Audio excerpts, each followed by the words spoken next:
आप देख रहे हैं आपका अपना चैनल आर्य न्यूज झारखंड। हम आप तक पहुंचाते हैं देश और दुनिया की तमाम बड़ी खबरें। तो आइए इसी के साथ रुक करते हैं सीधे पंकज आर्य से, जो इस वक्त की पूरी खबर आपसे साझा कर रहे हैं। डिजिटल एक्सरे मशीन के उद्घाटन में अड़की पहुंचे केंद्रीय मंत्री अर्जुन मुंडा। नमस्कार, जोहार, मैं पंकज आर्य और आप देख रहे हैं आर्य न्यूज झारखंड। भगवान बिरसा मुंडा की धरती अड़की प्रखंड क्षेत्र के लिए कल का दिन खास रहा। चिकित्सीय सेवा को एक नया आयाम प्रदान करने वाले डिजिटल एक्सरे मशीन का उद्घाटन कल केंद्रीय जनजातीय मामले के मंत्री और स्थानीय सांसद अर्जुन मुंडा और लोकसभा के पूर्व उपाध्यक्ष खूंटी के पूर्व सांसद कड़िया मुंडा ने संयुक्त रूप से फीता काटकर किया। इससे पूर्व केंद्रीय मंत्री सहित तमाम अतिथियों का जैसल पीएस की महिला दीदियों के द्वारा पारंपरिक तरीके से स्वागत किया गया। अतिथियों का स्वागत पत्तों से बनी खास माला पहनाकर किया गया। बताते चले कि पीरामल फाउंडेशन के सौजन्य से अड़की स्थित सामुदायिक स्वास्थ्य केंद्र में डिजिटल एक्सरे मशीन उपलब्ध कराया गया है, जो ग्रामीण क्षेत्र की चिकित्सीय व्यवस्था को सुदृढ़ बनाने में मील का पत्थर साबित हो सकती है। अड़की पूरी तरह से सुदूरवर्ती ग्रामीण क्षेत्रों का प्रखंड है, जहां दूर दराज से लोग अपनी चिकित्सा कराने आते हैं और सामुदायिक स्वास्थ्य केंद्र एक महत्वपूर्ण अस्पताल है, जहां इलाज के लिए तमाम चिकित्सकों के साथ ही साथ अत्याधुनिक चिकित्सीय उपकरणों का होना अति आवश्यक है। भारत सरकार द्वारा लक्षित 2025 तक टीबी मुक्त भारत के सपने को साकार करने की दिशा में डिजिटल एक्सरे मशीन आवश्यक कड़ी साबित हो सकती है। इस दौरान केंद्रीय जनजातीय मामले के मंत्री अर्जुन मुंडा और पूर्व लोकसभा उपाध्यक्ष कड़िया मुंडा उपकरणों के संबंध में टेक्नीशियन से जानकारी लेते हुए दिखाई दिए।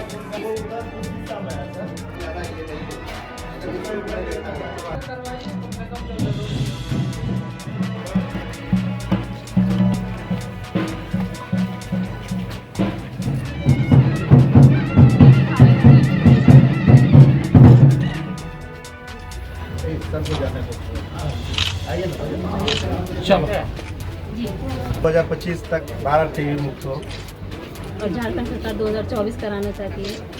वो दो कार्यक्रम का विधिवत उद्घाटन स्थानीय खूंटी लोकसभा क्षेत्र के सांसद अर्जुन मुंडा और पूर्व लोकसभा सांसद कड़िया मुंडा ने संयुक्त रूप से दीप प्रज्वलित कर किया। आइए सुनते हैं मौके पर क्या कहते हैं केंद्रीय जनजातीय मामले के मंत्री अर्जुन मुंडा। पंकज आर्य की पूरी रिपोर्ट अड़की से आर्य न्यूज झारखंड, खबर आप तक। जो जनजातीय मंत्रालय, स्वास्थ्य मंत्रालय और पीरामल फाउंडेशन जैसे संस्था से टीबी मुक्त भारत बनाने का अभियान में सभी लोगों का योगदान बढ़े, ऐसा उद्देश्य को लेकर के आज यहाँ पर यह कार्यक्रम आयोजित हुआ। एक नया X-ray machine, digital X-ray machine लगाया लोगों को मिलेगा। स्वास्थ्य के क्षेत्र में माननीय प्रधानमंत्री बहुत संवेदनशील है और चाहते हैं कि सुदूरवर्ती क्षेत्र में रहने वाले आयुष्मान भारत योजना के तहत सभी का कार्ड मिले, बने और उसका सुविधा लोग ले। ये एक महत्वपूर्ण योजना। इसके साथ साथ कुछ अभियान जैसे अपने थैलेसीमिया, हेमोफीलिया जैसे बीमारी को जड़ से हम खत्म करें, यह भी एक अभियान है। सर किस तरह से सेवा किस तरह से दी जाएगी? क्या इसमें चार्जेस वगैरह रहेगा या ये आप लोग सर चार्जेस कुछ रहेगा या निःशुल्क रहेगा? निःशुल्क रहेगा सेवा की किस तरह से रहेगी? नहीं, बहुत मिनिमम होगा और कुछ तो निःशुल्क। और इसका लाभ सिर्फ अड़की क्षेत्र स्थानीय लोग भारत में लक्ष्य किसको रखा गया? जो ग्रामीण क्षेत्रों में, सुदूरवर्ती क्षेत्रों में मेहनत और परिश्रम करते, अपना शरीर का ध्यान नहीं रख पाते और थोड़ी सी यदि उसको कठिनाई भी होती है तो बोलेगा आज जाएंगे, कल जाएंगे, कुछ दिन बाद जाएंगे, ऐसे ही हो रहा है। थोड़ा नेग्लिजेंसी भी हो जाता है। इसलिए पहले प्रोग्राम बनाया गया कि एक सर्वे का कार्यक्रम प्रारंभ किया जाए, कितने केसेस होते हैं, फिर उसका इलाज और उसको मुफ्त दवाई। और दूसरा कि ऐसे लोगों को समाज में आगे लाया जाए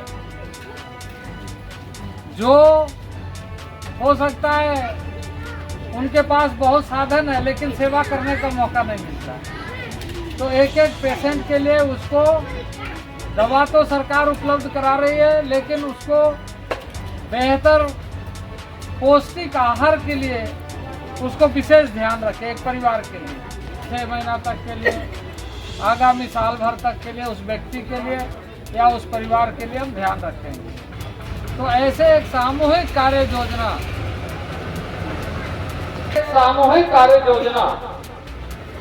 बने जिसमें जनता भी सहभागी बने और उसको लगे कि हम उस व्यक्ति को नहीं जानते जिसको हम मदद कर रहे हैं।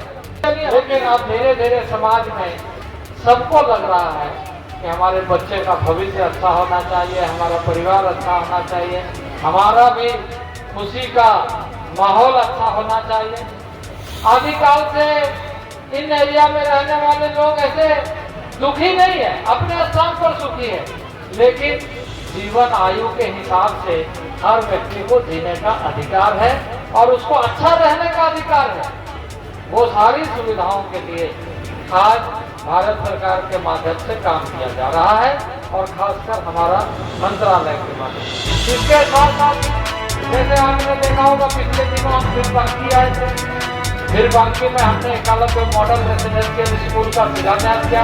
उसका कार्य अभी आंशिक रूप से प्रारंभ हुआ है। उसमें 480 बच्चे वहाँ पर आवासीय विद्यालय में रहेंगे। वो विद्यालय का कार्य योजना हमारे मंत्रालय की तरफ से सारे ब्लॉक में दिए, जहाँ 20,000 से अधिक आबादी ट्राइबल की है उसमें हमने किया और एक एक स्कूल 38 से 48 करोड़ के लागत में बन रहा है। कभी हमने मुड़ू में आदरणीय कड़िया जी के साथ मिलकर के उसका शिलान्यास किया। इसके साथ साथ तोरपा में शिलान्यास किया। उसके पहले हमने कोलेबिरा में शिलान्यास किया। उसके पहले दिन हमने ठेठई डांगर में शिलान्यास किया। तो शिक्षा के ऊपर में विशेष ध्यान दिया जा रहा है। अब एक है जो 6 क्लास से उनका एडमिशन हुआ है, लेकिन 6 क्लास से लेकर के आगे की पढ़ाई तो वो करेगा, लेकिन एक आयु ऐसा है जो 12 क्लास या तो पास कर दिया है या छोड़ दिया है, या गांव में ऐसे ही कई बार बेरोजगार है, कोई काम नहीं है, इस तरीके से अपने आप को देखता है। उसके लिए स्किल डेवलपमेंट यानी उसका कौन सा ट्रेनिंग कराए ताकि उसको रोजगार अच्छा से मिल सके, इसका प्रयास किया जाए। अभी आज ही दिशा की बैठक थी, उसमें रिव्यू में आया और मैंने कहा कि यहाँ पर मॉडल स्कूल है, उसमें टीचर नहीं, और मैंने कहा कि राज्य सरकार को मॉडल स्कूल के बारे में तो विशेष ध्यान रखना जरूरी है। तो उसका एक उपाय मैंने सुझाया है कि तुरंत में शिक्षक कैसे आ सकता है, लेकिन परमानेंट तरीके से शिक्षकों की कमी को दूर करना चाहिए। और इसलिए एकलव्य मॉडल में हमारी माननीय प्रधानमंत्री जी के नेतृत्व में यह फैसला किया है कि एकलव्य मॉडल स्कूल के लिए टीचर का इंतजार नहीं करना पड़े, बल्कि हम खुद ही टीचर बहाली कर रहे हैं और 38,000 टीचर हम बहाली करने जा रहे हैं एकलव्य मॉडल रेसिडेंशियल स्कूल को। वैकेंसी क्रिएट करनी है, बहुत सारे यहाँ से भी लोगों ने अप्लाई किया है। अब धीरे धीरे करके अब जैसे फिर बांकी में स्कूल खुल रहा है, कर्रा में लगभग बन गया है, खूंटी में बन रहा है, मुड़ू में बन रहा है, तोरपा में बन रहा है, रनिया में बन रहा है, उधर सिमडेगा के सभी ब्लॉक में बन रहा है। तो इस तरीके से और एक एक स्कूल 38 करोड़ और 48 करोड़ के लागत में बन रहा है। तो ये स्कूल मैंने बुनियादी तरीके से 2 कारण, एक तो भगवान बिरसा मुंडा का स्थान है जहां उन्होंने अपनी अस्तित्व के लिए ब्रिटिश हुकूमत के खिलाफ लड़ाई लड़ा था, जिन्होंने हम सबको जगाया, अपने अधिकार को लिपिबद्ध करने के लिए अंग्रेजों का अभाव रहे, वैसे जगह में शिक्षा की कमी हो,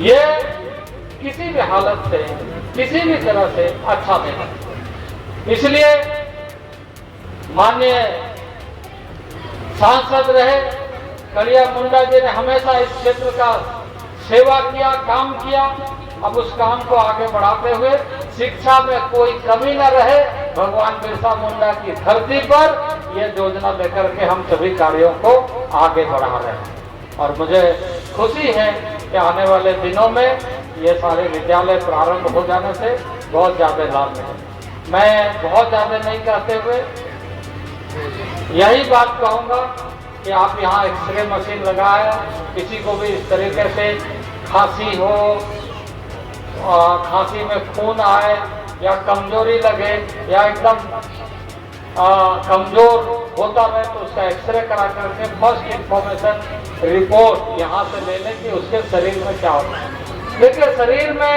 हम बाहर से बहुत ठीक लग सकते हैं, लेकिन शरीर में इतना मशीन काम कर रहा है भगवान का दिया हुआ। किडनी का अलग काम है, लीवर का अलग काम है, हार्ट का अलग काम है। इस तरीके से बहुत सारे शरीर में तंत्र है जो काम करता है। हम चाहे सोए या जगे या कुछ भी करें, शरीर अपना काम करता है। भगवान का दिया हुआ ये शरीर है, स्वस्थ रहना हम सबका अधिकार भी है और हम अपने शरीर के साथ अन्याय ना करें। ये बात ध्यान में रखते हुए हम लोगों को सावधान रहना चाहिए। कोशिश करना चाहिए कि स्वच्छता पर विशेष ध्यान हो। अभी देश भर में स्वच्छता का अभियान इसीलिए प्रारंभ किया गया, हम अपने परिवार परिसर को गंदा न रखें। और मैं यहाँ भी कहूँगा कि जो भी विभाग के लोग हैं स्वच्छता के लिए, चाहे वो पदाधिकारी के रूप में हो या राजनीतिक सामाजिक कार्यकर्ता के रूप में हो, सबसे पहला अधिकार तो हमको स्वस्थ रहने का। इसलिए हम स्वस्थ कैसे रहेंगे? देखिए कुछ बीमारी है जो शरीर में आ जाती है, पता नहीं चलते, और कुछ बीमारी ऐसे है जिसको हम आमंत्रित करते हैं, तो जो आमंत्रण है उसको बंद करो। कुछ बीमारी तो कोई नहीं बता सकता कौन सा बीमारी किसको होगा, लेकिन कुछ बीमारी के प्रति सावधान रह करके उससे बच सकते हैं। तो उसी का एक उपाय यहाँ पर आज प्रारंभ हुआ। मुझे खुशी है कि इसका लाभ यहाँ के लोगों को आने वाले दिनों में मिल सकेगा। मैं आप सब लोगों को बहुत बहुत शुभकामनाएं और बहुत बहुत बधाई देता हूँ और इन्हीं शब्दों के साथ अपने वाणी को विराम देता हूँ। बहुत बहुत धन्यवाद।